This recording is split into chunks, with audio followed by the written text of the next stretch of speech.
All right, I'm going to open us up with prayer, and then we are on our last two chapters here. I can't believe it. Chapters 15 and 16. Let's pray.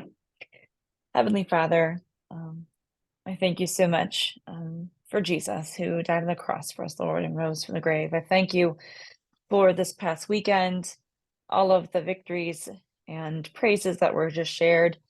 Lord, I thank you for every child that walked through our doors this past Sunday and heard about you. Lord, I pray for the leaders here. Lord, I pray that they have felt challenged and stretched by this book. And I pray that we are able to learn something new and apply it to our ministries. Help us challenge one another and hold each other accountable for things we want to put into place, and be with us during this time. God, we love you. We thank you for your mercy and your grace. In your name, amen. All right, chapters 15 and 16. Can't believe we finally made it to the end. Well, this has been a great book. If you guys noticed, I put coffee as the background pictures because I feel like this has been a coffee kind of week. I've definitely needed all the caffeine this week. All right. Question for chapter 15. This is the chapter that Jim's parenting book, Connect with Your Kids, came out of. What stood out in this book that you want to add to your own parenting? For chapter 15, Lessons from a Forgiven Father.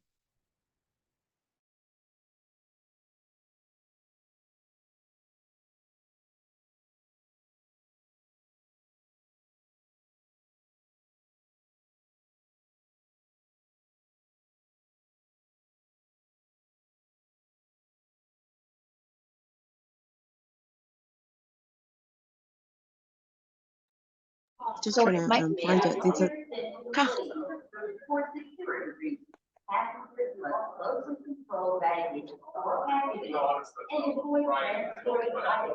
Hello?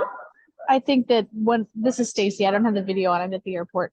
I think I love the one quote he puts in there, my two girls can never find another daddy. That's why I cannot be replaced and I don't want to be replaced. So I choose to guard this precious, and then the word opportunity, and how he, just talks about family has to be first. You can't lose your own kids over ministry.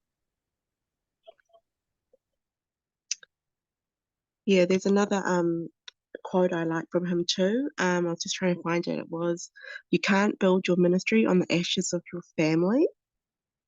Something to that effect. And I thought that was really powerful.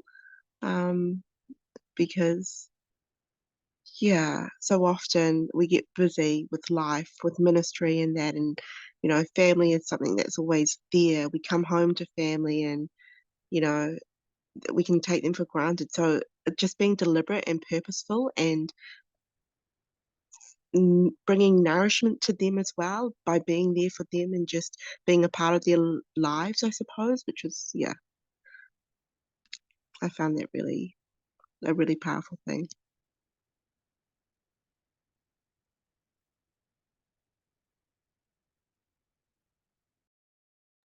I think one of the things that I struggle with the most as I was looking through this, because I feel like our family, when I started ministry in the capacity that I do it now, like ministry has always been a part of my children's lives, because I started doing ministry when I was like, my daughter was 6 months old, I think, was when I took my first job. And so they kind of grew up in the church. I've been in 2 different churches. But this church that I've been at for the long time, I guess the long haul, they grew up doing ministry. And so it was really hard sometimes to guard your time off, especially with little children. Trying to balance, okay, I'm home, but I still have to get my hours in, and I still have to get all these things done for Sunday. And how do I do that? And so I know that guarding my time off is something I've gotten better at, even in terms of just preventing burnout for myself, trying to be a parent, trying to be, a children's pastor, trying to be everything, that the numerous hats we wear in both of those umbrellas. And I think, one of the things I've had to learn is be like, hey, this is our day. This is our time. Like I go on dates with my kids. We've done that since the beginning, not because of ministry, but because when you have more than one child, it's very beneficial. So I think that was that was kind of the big one. My kids, 2 of the 3 love kids ministry. One of them is like, "Hey, mom, I'm ready to start doing like PowerPoint," but he's only 10. So they're not quite ready for that yet in that department. But we're looking for different ways for him to be involved, but being a part of church is always something. And I look at different families. My uncle remarried, and his now wife, was a pastor's wife, and he has 4 children, and all 4 continue to serve actively in the church. And so we've had lots of conversations about how do we do service well so that our kids don't walk away, because we also know the flip side where the pastor's kids blow off. They're like, God doesn't exist. He sucks, all these things. And we watch it happen with, different people in our lives. And so, the idea that, yeah, like serving with our kids, but then also finding that space to say, okay, but I have to treat them like my volunteer and not like my family.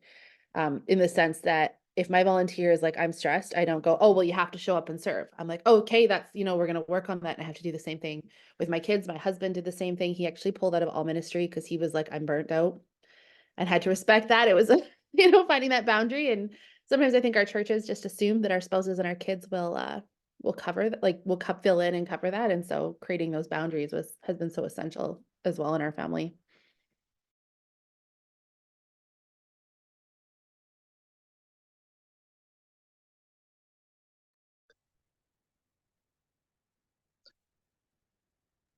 So I feel like I'm probably in a different place than a lot of you might be. My kids are grown and have left the nest. I have grandkids now. And when I think about, protecting my family, it's more, protecting my relationship with my husband, that because it was really easy for me to kind of go my own way, do my own thing, and just, really spend a lot of time, more time than I need or should, doing ministry and not doing things with him. So, and then the other part about that I find is really a challenge. So he's retired, I'm not. And so he's, there's kind of this pull all the time to do things when I feel like, well, I really can't because I have these obligations. So trying to find some balance there. And then his love language is spending time together, like, and mine is acts of service. And so I have a really hard time just sitting with him, watching a movie or going for a drive or, any of that stuff. So I'm working on that. But I feel like it's really important, that I continue to do that because the rest of my, kids, even though they're grown, they're watching, what's going on between me and their dad. And then our grandkids, we live close and our grandkids are around us a lot. So I want them to, know that I have time for other things, that it isn't just all church. And then the other part that I liked in this book was about the part on discipling your children. And I felt kind of off the hook a little bit because he had this section on page 145 where he said, he called it confession. I've never been much of a family devotion guy. I'm not big on setting aside a half hour a week to get religious with my family. I think our entire life needs to be a devotion. And so we never really had all that in my family, growing up, or when our kids were growing up. My husband is probably not, hasn't really taken the opportunity to be the full-on spiritual leader of our family. And I never really felt like it was my place to jump in there and take that all on myself. But my life is, I just go around, when I see something, I pray out loud about it. When I would take the kids for walks when they were little, we would just talk about God and all of his creation and just pray about things. And I do the same thing with my grandkids. We're constantly, talking about what's happening around us and how God is in all of that. So that's I'm with him on that. I actually find it really interesting, like Deborah, you're right about that discipleship. I actually found that it was more stressful to try to make the kids sit still for even 5 minutes, and you're yelling and it's horrible and nobody wants to talk about Jesus because you're so busy. But it's funny how in kids ministry, that's often what we tend to prescribe. like in a really weird, maybe not even telling them like, oh, you need to stay with your family. You just need to do family devotionals. And I know that for myself, that has been always, you know, the underlying tone I try to tell my parents is it doesn't matter what you do as long as you have a minimal, have a conversation. Our kids cannot do devotionals together unless life is so chaotic that we actually do use it as like a recentering moment. But 90% of the time it doesn't work. And I just think it's kind of funny how we're like, yeah, we don't do it in our own families, but here's a devotional for you to do with your kids. Yeah, so Mine like one to thing, use it to stay up late. I'm like, oh, wait, we have to do our devotions, Mom. It's bedtime. It's time to do devotions. I'm like, nice try. It's time for bed. Oh no, we need to read the Bible, Mom. Vinny, go to bed. Yeah, no. I love you and nice try. Oh, but I want to learn about Jesus. He's my best. I'm like, you are trying to pull out all the stops right now and using all the right words, and I love you for it, but it is time for bed. Oh, my kid is too smart for his own good.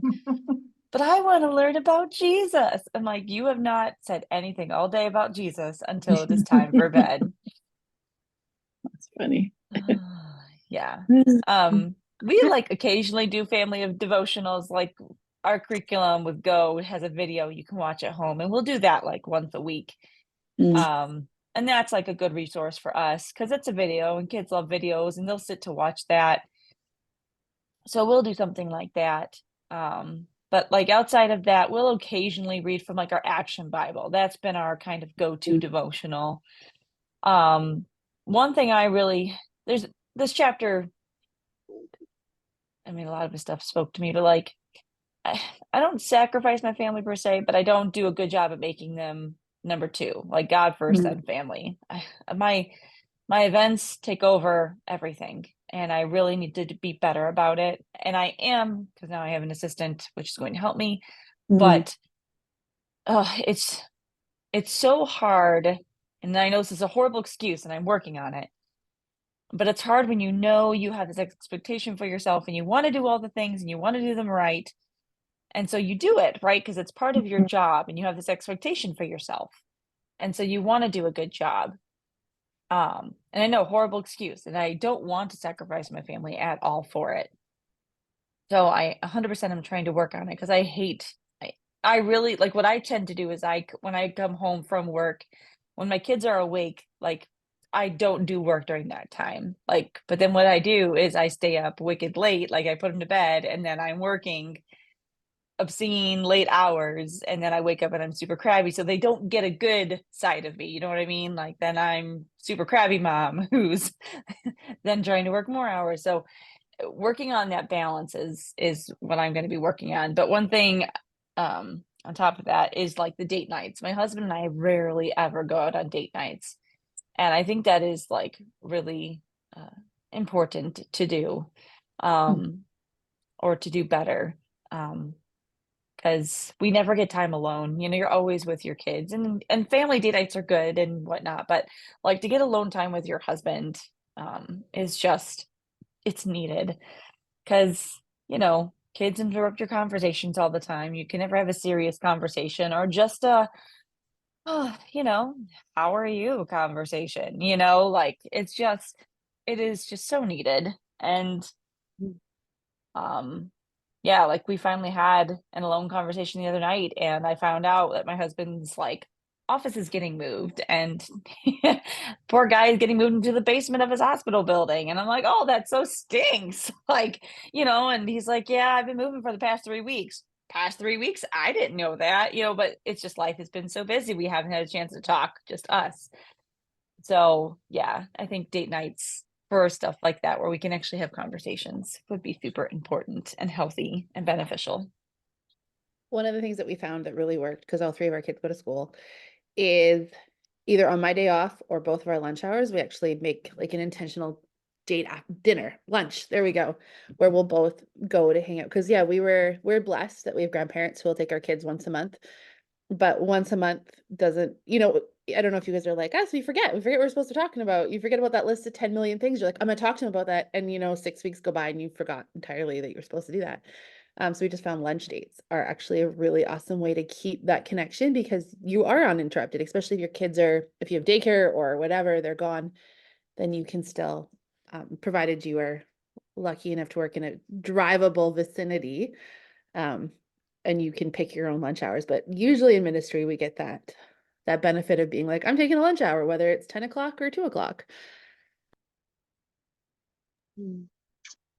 I Jim found talks about, the whole oh sorry. no, go ahead. No, you go ahead. Sorry, my husband's just woken up. It's morning here, so I'm going to move to another room. Jim talks about in like so many of those things, he actually calendars and schedules appointments throughout his entire day is scheduled. When he talks about, he makes appointments on his calendar with his kids and his family, and they know that that is important enough that it makes it through his calendar, and he does it, you know. And so it's not like, oh, those appointments can change, or oh, those appointments can slide. And he said it really gave his family growing up the understanding of how important they were, that they were the same as important as any of his other stuff with work or other colleagues or whatever else he had to do, but literally giving them appointments on his calendar and keeping them, he said was a game changer for him.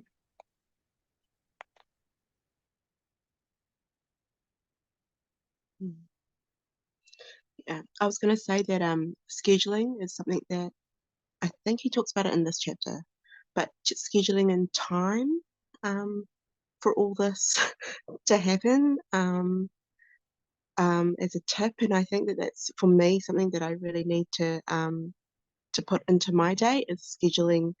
And it's not just like with my kids and with my husband, but it's also just like with my close family members that, you know, can be neglected because life just passes us by. And so it's actually, yeah, having the scheduling mechanism, I think, is really going to be something that will be beneficial for me. And it's funny, Jodie, you talk about date nights because my husband and I, we have not had many date nights in the 10 years that we have had kids, maybe 1 or 2 date nights. And so last year, I stumbled across a series by Craig Groeschel on YouTube called The Vow, which is a 4-week sermon series, and that was literally our date night over 4 nights was watching together The Vow, and our our commitment to each other in marriage means before God and before our kids, and just his purpose for marriage. And so it was really, and as cheesy as it is, watching a sermon series with your husband on marriage as a date thing, it was actually really good for our marriage. Yeah, so our church did I think it was called a date night. I can't remember the exact title of it, and but it was a marriage event. It was on a Friday evening, and so my husband rather reluctantly signed up. They actually let all of our staff could go for free, so pretty much everybody went to it. And I'll tell you what, and we've been to a couple other marriage, like weekends or whatever, and I think those count. I mean, they're kind of like a little refresher course, that are really good for your relationship. So, we both came away from that, just that little evening of, learning and laughing together, and that it was very refreshing. And then the other thing, I know it's hard to do just a date night, but we've been able to go away on like a little bit mini vacation a couple times. And when you're really disconnected like that, you're away and you don't have the responsibilities that you have, in your home or whatever. It was the last one we did. We went to Savannah, and just, we walked and we, explored and, did a whole bunch of different things. And it just, I had this feeling, it reminded me of when and it was 50 years ago. It reminded me of, what it was like when we were falling in love, and we were, what attracted us to each other. And it was so sweet. It was just the most precious time to be able to do that. So I would encourage you that if you ever have an opportunity to go away for more than just a couple days, that, you know, if you can do that, it's really worthwhile. It's not easy, you know, sticking by each other's sides, and you'd hate to think that, you know, your job took you away from that.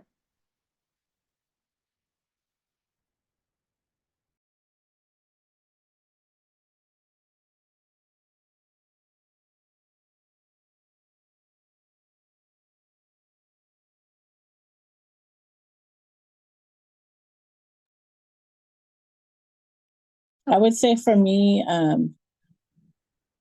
thankfully we are able to have deep sometimes, so that's awesome. Our kids are a little bit older, so they can stay home by themselves. So they're teens and young adults, so it's kind of we're in a different phase. Well, they're not little, so it's been fun to be able to do that. But to me, I think number 7, guard your time off. I don't really do that well, so I need to work on that. Yeah, I just need to work on that more. And I just loved, he said, I let my family help me figure out what to do on my days off. I was like, huh, that's so interesting. Because I don't often, I mean, yes, on Saturdays we do, but sometimes if I'm off on Fridays, I wouldn't necessarily think of that. So I like that. But it is hard because I feel like I am always on, and it is hard for me to kind of put away my phone or computer or not answer an email or whatever that someone's like, oh, I really need you. And some people do work Fridays. So sometimes I'm like, nope, I'm not going to answer. I'll wait till Sunday if it's, or Saturday, take a day to not answer. So have to be okay with that. Can I just ask a I just question around, Go ahead. sorry, can I No, go ahead. ask a question around days off? So basically, Christian calendar, the Sabbath is on Sunday, or that's a day of rest, but I mean, I never feel like Sunday's a day of rest for me because we're having to do run a children's program on that day, and I get exhausted afterwards and all that stuff. And so I was just wondering, like, so you basically, when you talk about a day off, do you treat that as a Sabbath? Is it like we have that day of rest, or how does it work over there? My day off is Monday. So that's my weekend. I have a 6-day work week. That's kind of how mine works out. We have the option either a 5-day or a 6-day work week. And I do a 6-day, so I have shorter hours. Just works better with my kids' schedule. With flexibility too. But I do a 6-day work week with having Mondays off. But that's kind of how my schedule works. So my Monday is my Saturday or my Sunday, however you want to look at it. But that is how my schedule works. So I work Sundays and I work Saturdays, but my Monday is my day off, my day of rest. But as much rest as a mom can get with having to do house chores, laundry, catching up on all the things that have gone, haywire. Well, I've been working most of the week that I haven't been able to catch up on things, but I really do try to rest on Mondays. Like Monday morning, once I drop the kids off at school, I come home, and usually that, like the first 2 hours, I am just chilling on the couch, really just resting. Like it is my quiet time, and I enjoy it. So that's my Monday morning day off. So I only work 26 hours a week, and that includes Sundays. And I hear that Sunday is really hard. I do end up usually sleeping through the afternoon if it's been a really busy week. But one of the things I found, because I've kind of walked through burnout a couple times or nearing like severe burnout, was that, and just looking through the cycles of our family, was that I really needed to actually be intentional about my own Sabbath. Because it's true. As a mom, I always have a stack of a million things. Laundry's never ever done. Dishes are hardly ever caught up. The house gets cleaned when it gets cleaned, and that's life. But I realized that I needed to actually have a day And so for me, it's Fridays. My kids generally are not home. And if they are home, then I try to make sure that we're doing things that all of us like. So we don't, if they're home and I'm home, we don't do chores. We don't do anything that isn't fun and enjoyable for all of us. It might mean that, yes, they get to watch TV while mom reads a book, or they get to go off to friends' houses, like whatever. But I found that I had to be really intentional about saving that time. I know my husband, often for him, I think it's more Saturday or Sunday, he'll take his day where we don't do chores. And I think that's something that we don't practice well enough is the idea of Sabbath and actually the rest that we need. I was just talking with a young adult yesterday about, she's like, I'm nearing burnout, and she's telling me everything she's doing. And I was like, yeah, but on your day off, do you actually take it off? Or are you thinking about your 700-page to-do list in the 6 different areas you have to do it? And she's like, well, I always have a to-do list. I said, yeah, and the to-do list there tomorrow too. It's not going away. So I think we have to be more intentional about that, because we can do, like, there's a quote, don't remember who said it, but God has given us enough energy and enough power to do what he has called us to do. But that doesn't include Sabbath. That's why he gave us rest. That's why he invented it. That's why he took it, was to show us the value of that. And I think we get so caught up in trying to wear our multiple hats that we forget that if we don't take all of our hats off and just be us, whether that's spending an entire day, and each Sabbath day for me looks different. Sometimes it's pedicures and sushi, and other days it's like not leaving my bed all day. But we have to be okay with that. We have to listen to what our bodies are telling us. And I think then we can maintain our crazy schedules. And it doesn't happen every week. Like when ministry's crazy wild, it's crazy wild. And we have those ebbs and flows. But in my life, on the times when I have neglected it for a long time, it has led to like deep, like last summer, I didn't want to be at work at all. I was like depressed. I was angry. I was like, I'm quitting everything in life. And that was because I wasn't taking care of myself in doing that Sabbath day. And so if you don't do an intentional Sabbath day, even I know they say, well, start with like a half day if you can't make it work, but give yourself permission. And as women, I know we struggle with this, permission to let it all go. That pile of dishes will actually still be there tomorrow. It doesn't matter if you got them all done today, it will be back tomorrow. Your carpet can wait. Your laundry, if your kids need clothes, they can wash them. Might not be perfect, they can wash them. All of those little things, we have to start giving ourselves permission to rest, to sit. And it doesn't mean, and one of the books I read, they're like, scrolling Facebook is not rest. It's actually usually avoidance. And so we have to let go of, they're like, unplug, unwind, and then you'll actually be amazing. And you'll be able to get all your chores done during the week and be able to rest. It's a cycle. It takes a while. But anyway, that's my like soapbox moment, because it's something I'm becoming very passionate about, because I see it so much in our world that we don't actually know how to just rest in anything. We keep our, that's saying, you know what, work can wait till tomorrow. You know what? Yeah, I know I was supposed to have that done. I'll get it done tomorrow. It'll be fine. And giving yourself that grace and that permission, because you can't do anything for your family if you are crying on the couch for 3 months straight. You can't do your job. You can't care for your family. You can't care for yourself. So alternatives, and your body will take you out if you don't take care of it. So Cool. Thank you for that.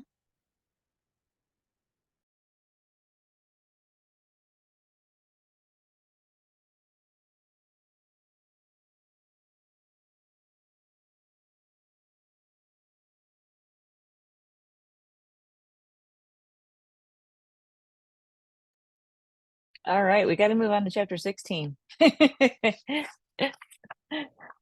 Although there wasn't much for chapter 16. You made it. Can you believe it? You're on the last chapter of the book. So what were your biggest takeaways from this chapter?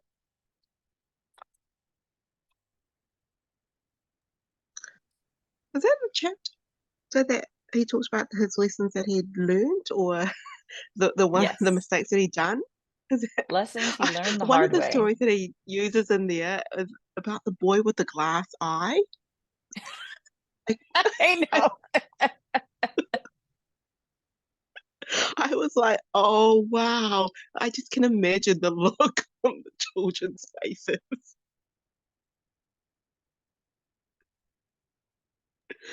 My kids would never have kept their mouths shut. The questions and the comments would have just flowed at that point.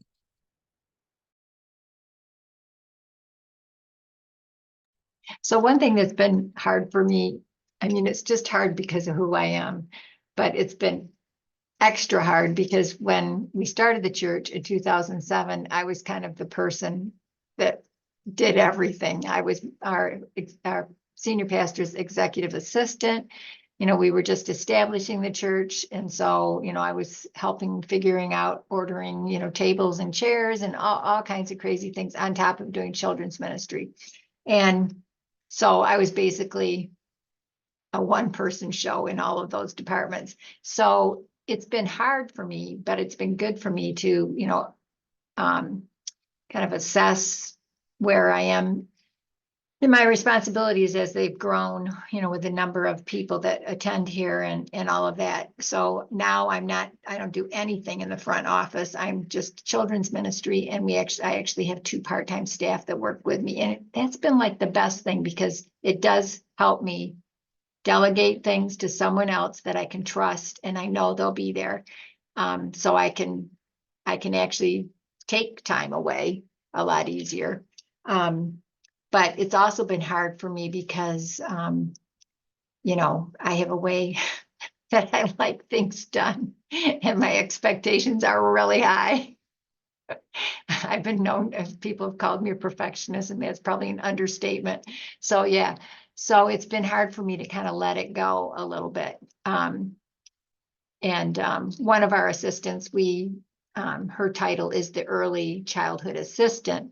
So while I still would, you know, give her direction or whatever, I pretty much let her like set those rooms up, straighten them up, organize the stuff, pick out the crafts. And I love picking out crafts because I like to pick really what I think are really age appropriate and fun things for kids to do. But I've taken my hands off all that and let her, you know, she's had a few mishaps along the way. One of the teachers complained when she had little tissue paper squares and glue sticks for the 2 and 3-year-olds to put on a picture. Yeah. So that's the one thing I'm really continuing to work on. And then, you know, guiding them and training them, mentoring them along the way and encouraging them. So I had one thing that stood out, and then I have a question that relates to another thing. The one thing that really, and I just love this line, he's like, we do serve a big God. I have no idea what page it's on. Sorry. It's above considering other people. It's under the title of Think God's Way. We do serve a big God, but he's a God of order too. And when he created the universe, he did it one step at a time. So why do you think you can jump across all the steps from here to something huge? Think small, not big. Think of how you can make one corner of your ministry excellent and then move on to the next corner and then the next. And I love that. I'm a fan of like some of my favorite passages in the Bible are from Job when God's like, who do you think you are? And I just love those little reminders of like, who do we think we are? Let's jump to the huge thing. And God's always like, no. Let's do that little thing first that you haven't actually completed. But my question for you guys, so above Think God's Way, like literally the paragraph right above the title, Think God's Way, under build a team, don't be a one-person show. You owe it to the people of your church to do the same thing. There's no success without a successor. And when you prepare people and release them into ministry, you release yourself to do the things that only you can do. But my question is, how many of you have plans for succession or transition? Like, I'm in a class right now, background a little bit, where that's one of the things that came up was we are as pastors, directors, whatever your title is, you're a transition. Whether you're going to leave in 10 years, 5 years, or 1 year, you are either going to leave immediately, meaning you die or have a moral failing that your church fires you or asks you to resign in church world. You're going to leave quickly, meaning you find another job and you give your notice. You should leave because your time's up, but you won't leave, meaning they force you to leave. And the fourth way you leave is planned, meaning you start that transition process. And so I was wondering how many of you actually have thought this through and have a plan in place or have maybe successors that you're training. And I do mean successors with an S, because we know that even though we think they're great, doesn't mean they think they're great or they want the job and all of that. So how many of you do that or have that? So this is a so real weird. thing. And this is a real thing for me because I'm going to be 70 this year. A lot of my friends and family that are my age have already retired, and I'm not. God has not told me to retire. Like I'm with Jim Weidman. I'm like not retiring yet. So I feel like I actually feel like I'm kind of just entering my prime. I feel like I'm really growing and learning. And part of it is due to this group that, you know, meeting with all you and reading these books and going to the conference and stuff. And I just feel like we're kind of going to the next level. So I'm all in until God says otherwise. But this whole idea has come up multiple times. You know, I've read about it, heard about it. And so I feel like one thing, you know, by bringing on a couple part-time people, mentoring and training them, not that they would be the one to necessarily take my place, but they could keep the ball rolling. They could keep things afloat, you know, if something ever happened to me. Because at my age and my husband's age and my, you know, one, you know, medical crisis or something could take me out. You know, if something happened to my husband and he needed me, I'd have to step aside and vice versa. So I am thinking about that. We're trying to kind of get our ducks in a row with, like, you know, developing our policy handbook, you know, kind of expanding that, making sure that we've got those things covered. That was my goal for this year, to get that thing done. So we have something to hand off.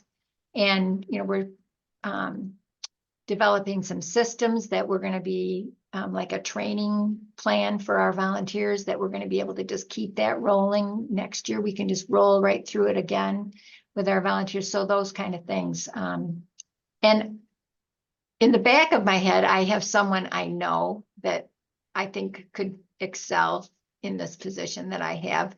And I've approached them a couple times about taking a position as an assistant, and they weren't, you know, ready or able to. So I still had that person in mind, but, you know, God has not shown me like this is going to be your successor or anything like that. So I just think like it's kind of putting systems in place so that you're well organized, you know, you have job descriptions and things like that. So someone could step in and make sense out of your work, your, you know, your paperwork and all that's organized in a way that someone could come in and do that. And then of course my assistants. And I don't know how to do a lot of the things that my assistants do. I cannot do it all. So they're, you know, they would be actually training someone to help with those things. But yeah, so it's a real thing. And I mean, it could happen to anybody at any time. I'm just saying it's more likely to happen to me because I'm older. And I mean, none of us can foresee what's even going to happen in the next Yeah. 10 minutes. And I mean, I get it. I ended up being pulled out of ministry for about 2 weeks because my daughter had an emergency surgery. But even in terms of your, like, and I mean, it's not that we get to pick our successor. If we're honest, we have very little say with who actually gets hired. We're, you know, our leads and our people. But even in terms of like your, and for you, Deborah, Jody, I guess now you too, even for your assistants, do you have plans for succession training in that? Like, I'm finding like it's a world that I feel like God has been like in my heart. He's like, you need to be preparing for this. And so I'm currently writing a paper plan on it. But the idea that like, are we training up? And one of the books I read, they're like, you need a pool. Like you can't just pick one person because stuff happens. I mean, who knows? They could go into leadership and be like completely bombing it because they didn't have, you know, and sometimes I guess what I'm asking is, have you assessed your leadership teams, your structures you have in place, your all of these things to say, yes, if I left tomorrow, every ministry could continue on the track they're going, and not just for like, you know, 2 weeks, but for like a long term, because I don't know what it's like in the States, but we're finding it harder and harder to hire trained staff in the pastoral realm. Lots of people are not going into ministry. It's not on their top 10 careers I want to pursue list. And so it could be like, I think we went 3 years, and the guy we ended up hiring, it's funny because when I think about it, I'm like, we could have been building into him. He's actually from our church. He grew up in ministry. He went through all of the programs, but we didn't build into him the way that we should have, because he could have come into ministry and been ready to go. And I don't know, the person that I followed in, there was no evidence of her. I had no idea. It had only been 14, 15 months. There was a person in between us who was maintaining, but they couldn't really tell me what she was really doing. They couldn't tell me where she was going, why she was doing. They're like, oh, well, she wanted to do this, I think. So I'm just wondering how many of you have put thought into that. I know someone has in case I get hit by a bus, binder is what she calls it, and it's her ministry. If I die tomorrow, here's what you need to know. But how many of you are in that position of training, thinking, reorganizing, whatever that looks like? Or maybe you've done the reorganization. So like my assistant is strictly administrative. And so like she's still in the process of training. Like we're only 2 weeks in. And like even showing her how to do an email the other day, she was like, "Oh my gosh, this is you do all this." And I'm like, "Oh, this is just the tip of the iceberg." You know? Um there are and it's funny you asked this question, and I will try to summarize quickly as we're getting to the end here. I had someone the other day we went out to dinner with, and they were like, you know, our church is not in trouble, but our church should have someone you're training to be a successor, because if something were to happen to you, what's going to happen to our kids ministry? It's gonna and um they're like, you should always have somebody you're investing in. They're like, you talk about it all the time that we should be investing in our kids. Well, you should be doing the same thing as investing into a person. And I'm like, they were being mean about it, but they were like, this is important. And I'm like, well, shoot, you're right. um, but it's hard because you have to, I mean, you need to find someone who's just as passionate and interested in this, right? Because you don't want just Joe Blow off the street who's like, yeah, I think this is cool. And they're not interested in this. Like you want to make sure that they love kids and love Jesus and want kids to love Jesus, right? Um, my hope and goal, and I've been discussing this with our pastoral staff, is we have a local college, it's called Rochester Christian or Rochester College now. They changed their name. They have a um they used to be a Christian college by name, but I believe they still have a program, like a kids ministry program as part of their their degree program, where we could possibly get an intern that I could invest in, like get a intern type thing. But we also don't want me just like flipping people in and out all the time like a pancake, you know? Um, but right now I don't know of anyone in my church who would want to um be a successor in this, so that's where I feel like I'm at too, is I would love to share what I do with someone, so that if I were to have a major car accident and I'm out for 2 months, like they could continue what I do. But I don't know if I have someone that would be that dedicated, and I hope that doesn't sound bad. I don't want to sound like it's all me, but I just don't know if we have that type of interest or dedication.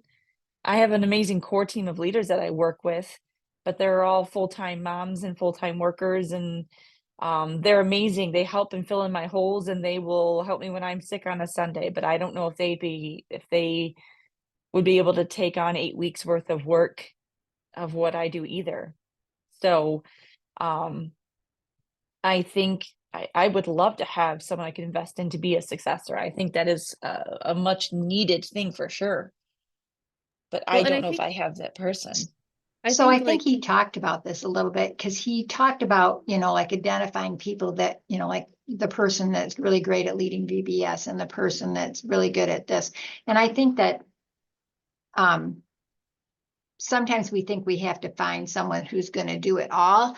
And eventually, when you step aside, there is going to be someone who takes charge. Sure. But in the meantime, when God has not identified that person and you've not been able to see that person, I mean, I think we need to think, strategically, okay, so am I organized? Is my, plan organized? Is it accessible? So, people can go and look at these files and understand what we were doing. And Right.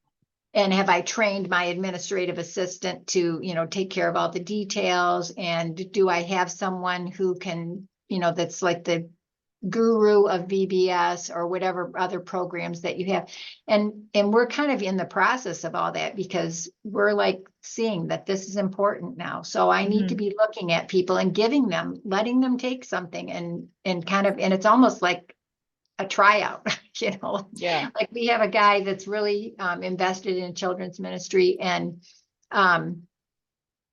he wanted to do a family fun night thing at the beginning of the school year. And it was kind of too short a notice, but I've got that filed away in the back of my head that, hey, maybe this next fall, if we plan far enough ahead, we could let him, we could give him some guidance. We could team up with him and kind of see how he rolls with that. So, to let people do things like that and kind of, explore different people's strengths and weaknesses in that. So I think that that's important. And I think he kind of talked about that a little bit in the book. So Yeah. No, Well, I and I mean, agree. Oh, go ahead. your team of moms and full-time people may actually be who you need. Like I know I sit there and I thought I had one person because she was like, yeah, I'm thinking of going into kids. And I was like, great, I'm gonna be able to like, but I think what I've been really thinking about now, because I'm in the same place, I'm looking at all of my leaders and lots of them are amazing, but they're like, oh no, I'm going to school to be a biologist. I'm going to school to be, and I know that that doesn't mean anything. Like they could finish, like our new hire is actually an accountant. He has an accounting degree. He is finishing and is going into ministry. It'll be great. Our secretary is going to love him. But I think that having those people, they know the why, they know the how, they know the where, because even if it's that you have to leave tomorrow and it's 6 months, they can keep providing that leadership. This is where we're going, because I don't think the person that follows us is necessarily going to do what we do, because the idea is that they're going to take it to the next level that we aren't called to, that it's not our calling. God's like, you took it as far as you need to go, whether he pulls us out immediately or he's like, yeah, you got time. And so I think that, yeah, like you may be on the right track, Jody. You may not have a single person, but you have 6 women or however many people are sitting on your team who could lead the ministries or provide that feedback for the lead pastor, for whoever is trying to pull together someone and say, here's how we do what we do. Here's why we're doing what we do. Here's how this event, and this is why this event. And so you may have it without you actually realizing. You may not have a legit successor, but the idea is to kind of have things in place that when your successor comes in, they can keep going. They may switch directions, they may do little things, but they know why. And it's not left with like, why are we using this curriculum? I don't know. She just pulled it out of a hat. It was fun. yeah. Maybe I did. No. Then throw it down the stairs. The one that goes the farthest is the curriculum we use. I have done crazier things. I mean, no. Oh, all right. Well, we do need to wrap it up. But next week is Meet the Author. I'm really Yay. excited. We get to meet with Jim Weidman. His challenge is to come with 3 questions for him next week. So do that. If you can ahead of time, maybe post him on the page to get his brain going. So he can kind of be a little bit more prepared, although he kind of seems like really good, kind of is able to answer questions on the fly type of guy. So whether you post him ahead of time or not, I think it's okay. But I'm excited to meet with him and y'all next week. And then we start our new book the week after. But we'll be meeting here same time next week, 1:30 Eastern Standard Time, to meet with Jim Weidman. And could anybody close us in prayer today? Jody, I'm going to add one thing on that one. Yes. Your 3 questions can be anything about his ministry. He has been doing this for 50 years. So he will welcome any question, whether it's from his book or not. If it has to do with ministry or life, he would encourage and ask for the questions. So there's my little encouragement for you. Thank you, Stacy. I appreciate that. I can pray. Okay. Thanks, Kristen.